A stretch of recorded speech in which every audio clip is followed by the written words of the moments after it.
व्यात्ताकारं भुजङ्गशयनं पद्मनाभं सुरेशं विश्वाधारं गगनसदृशं मेघवर्णं शुभांगं लक्ष्मीकान्तं कमलनयनं योगविरध्यानगम्यं वन्दे विष्णुभवभयहरणं सर्वलोकैकनाथं। श्री गणेश जी भगवान की जय, श्री सद्गुरु भगवान की जय। देखो, इस संसार में हमें तीन चीज़ें परमात्मा से विलग किए हुए।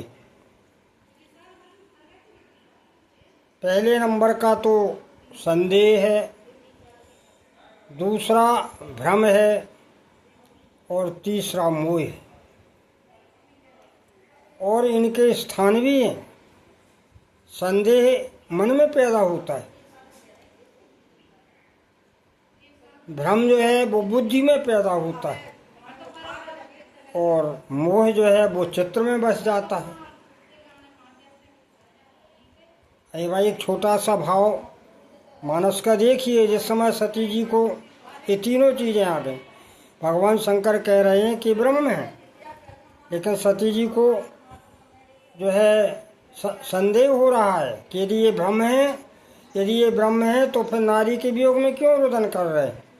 संदेह हो गए और सीता का भेष धारण करके भ्रम मिटाना चाहते तो ये भ्रम है, और अपने स्वामी की बात को न मानना ये मोह है। गोस्वामी लिखा भी है कि भयउ मोह शिव कहा न कीना, ओ भ्रम बस भेष सिए कर लीना। तो ये तीन चीज़ें जीवन में परमात्मा से बहुत दूरी बना देती। दूसरा भाव यह है कि मान लो संसार एक नदी है, और है ही नदी, गहरी नदी है।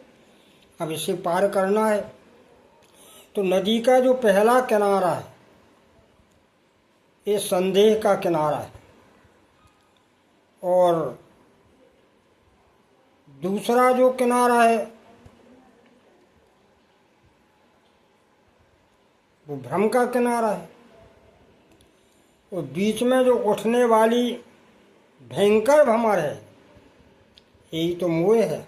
इसी में तो आदमी फंस जाता है। इस भंवर में फंसा के फिर निकलने वाला नहीं, मोह में फंसा कि संसार में डूबता जाता, उतराता रहता। तो अब हम इस नदी को कैसे पार कर, इसलिए श्री गोस्वामी जी ने एक सूत्र दिया। क्या बोले? भावे सागर चाहे पार जो पावा, तो क्या करें? बोले राम कथा ता कहीं दृढ़ नव, राम कथा ता कहीं दृढ़ नव। बोले नौका में बैठ जाओ। तो नौका भी ऐसी वैसी दृढ़ नौका है, मजबूत नौका। मजबूत नौका में बैठने वाला जीव तो पार हो ही जाएगा। तो यहाँ मजबूत नौका क्या है? बोले भगवान के साकार विग्रह की रसानुभूति लीलाओं का जो गायन करता है, चिंतन करता है, वो इस नौका में विराजमान हो जाता है। बोले इससे होता क्या है? भगवान की साकार लीलाओं के गायन करने से, चिंतन करने से क्या होता है? बोले वो जीव जब भगवान की साकार लीलाओं के, साकार विग्रह की लीलाओं का वो स्मरण करता है धीरे धीरे, तो भगवान की जो उसमें लीला है, जो चरित्र हैं, वो जीवन में उतरने लगते हैं। दूसरा, मन जो है, जो मोह में फंसा हुआ है, वो परमात्मा में अनुरक्त होने लगता है। और तीसरा, परमात्मा की कृपा उसे मिल जाती है, वो कृपा का आश्रय उसे मिल जाता है।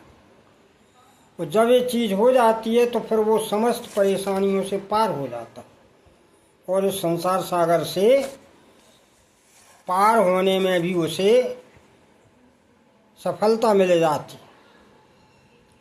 ये गोस्वामी जी का सूत्र है कि भगवान के साकार विग्रह की लीलाओं का गायन करो तो ये चीज़ मिल जाएगी।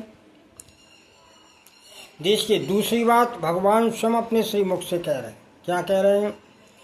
बोले नर तन भाव बार दे कहूँ बेरो, नर तन भाव बार दे कहूँ बेरो, और सन मुखे मारो ते अनुग्रह मेरो, सन मुख मारो ते अनुग्रह मेरो, उपकरण धार सदगुरु दृढ़ नावा, करण धार सदगुरु दृढ़ नावा, वो दुर्लभ साजे सुलभ करि पावा। स्वयं सही मुख के वचन है कि मानव जीवन ही मान लो जहाज है। अब इस जहाज को नौका में विराजमान कराना है तो बोले नौका क्या है? रामकथा नौका है।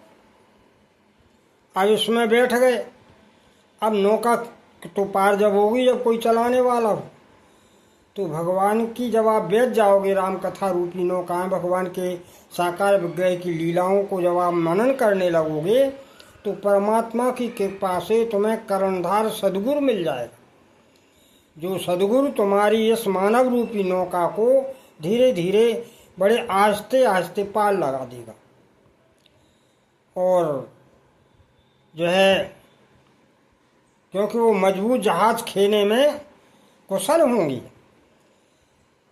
कर्णधार सदगुरु दृढ़ नावा। और फिर उसमें एक और बात आ जाएगी, क्या? अगर नौका चल रही है और कर्णधार उसको खे रहा है, लेकिन अगर वायु प्रतिकूल पड़ जाए तो परेशानी आती। तो भगवान कहते हैं प्रतिकूल नहीं होगी, वायु अनुकूल होगी। अगर अनुकूल पड़ जाए तो जल्दी नौका पार हो जाएगी। तो यहाँ अनुकूल वायु क्या है? बोले सन मुख मारो ते अनुग्रह मेरो, हमारा जो अनुग्रह होगा उस जीव पर वही जो है उस अनुकूल वायु होगी। तो वायु के अनुकूल होने से, सदगुरु के कर्णधार मिल जाने से, राम कथा रूपी दृढ़ नौका पर बैठने से ये जीव फिर सहज में पार हो जाता, उसे कोई परेशानी नहीं पड़ती। और यदि इस नौका में नहीं बैठते हो, ज्ञान मार्ग की नौका में जाते हो, तो भगवान क्या कहते हैं? ज्ञाने अगम प्रत्युहे अनेका, उस साधन कठिन न मन मोहते का, साधन कठिन न मन मोहते का। ओ करह कष्ट बहु पावे कोई, तो भगत हीन मोह प्रिय नहीं सोई। राम जी कहते हैं अगर कोई ज्ञान मार्ग के द्वारे ज्ञान का पंथ कृपाण की धारा है, अगर कोई ज्ञान मार्ग से जाना चाहे और वो कष्ट प्राप्त करके, कष्ट साधना में कष्टों को भोग करके मानो वो पूर्ण कर भी ले अपना मार्ग, तो फिर बोले अगर उसमें रसानुभूति नहीं होगी प्रेम की, तो बोले वो हमें प्यारा नहीं है। भक्तहीन मोह प्रिय नहीं सो। भाई ज्ञान में प्रेम का भी तो मिलान होना चाहिए, प्रेम भी तो उसमें उत्पन्न होना चाहिए, नहीं तो वो ज्ञान शुष्क है। तो इसलिए ये भगवान कहते हैं कि इसलिए हमारी भक्ति सरल और सहज है। नाम रूप लीला धाम ये चार का आश्रय जीव ले ले, नाम का चिंतन करे, रूप की झांकी का, नाम का स्मरण करे, रूप की झांकी का चिंतन करे, पावन लीलाओं का गायन करे, स्मरण करे, मनन करे, और फिर चलने का प्रयत्न करे तो भगवान कहते वो सहज ही संसार से पार हो जाए। अब देखिए 3 चीज़ें, प्रारब्ध, पुरुषास्त्र और भगवान की कृपा। अब यूँ समझ लीजिए, तो हम क्या करें, मान लीजिए आपने प्रारब्ध के दोष देखे कि हमने कोई बुरा किया होगा तभी तो हमें मिल रहा है, प्रारब्ध के दोष देखे।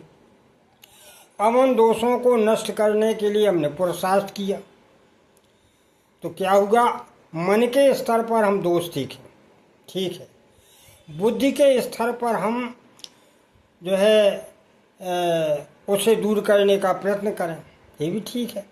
लेकिन जब सारे उपाय और सारी चेष्टाएं करने के बाद भी यदि वो विफल हो जाए तब क्या करें, तो फिर भगवान की कृपा का आश्रय लें। यही तो भगवान शंकर ने किया। जब सती किसी तरह नहीं मान रही हैं तो गोस्वामी लिखते हैं, ऐसे कहे जपन लगे हरि नामा, गई सती जा प्रभु सुख धाम।